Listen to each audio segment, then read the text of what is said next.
నమస్తే, welcome to HMD digital. సాధారణంగా ఏ ఉద్యోగంలో అయినా దొంగతనం చేస్తే ఉద్యోగం నుంచి తీసేస్తారు. అది పెద్ద దొంగతనమైనా వారిని పోలీసులకు అప్పగించి కేసులు పెడతారు. కానీ ఒక బ్యాంకులో మాత్రం చాలా కఠినమైన రూల్స్ పెట్టారు. ఎవరైనా ఉద్యోగి బ్యాంకులో దొంగతనం చేస్తే ఎంత డబ్బు అయితే దొంగిలిస్తాడో అంత డబ్బును చెల్లించాల్సి ఉంటుంది. అంతేకాకుండా దొంగతనం చేసినందుకు శిక్షగా ఆత్మహత్య చేసుకోవాలి. ఇక ఉద్యోగంలో చేరే ముందు ఆ ఉద్యోగులకు ఈ నిబంధనలు చెప్పి ఒప్పందంపై సంతకం చేయించుకుంటారు. ఈ సంతకం కూడా సదరు ఉద్యోగి రక్తంతో చేయాల్సి ఉంటుంది.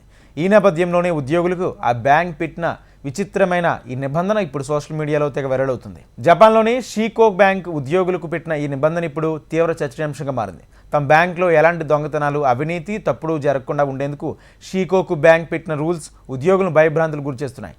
ఈ షీకోకు బ్యాంకులో పనిచేసే ఉద్యోగులు బ్యాంకులోని డబ్బులను దుర్వినియోగం చేస్తే ఆత్మహత్య చేసుకుంటారని, అగ్రిమెంట్పై వారి రక్తంతో సంతకం చేయాలని నిబంధన పెట్టింది.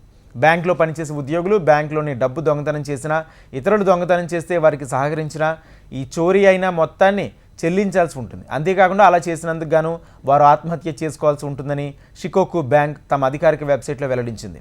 ఈ షికోకు బ్యాంక్ను చాలా సంవత్సరాల క్రితం ప్రారంభించారు. మొదట ఈ బ్యాంక్ను 37వ జాతీయ బ్యాంక్ అనే పేరుతో స్థాపించారు.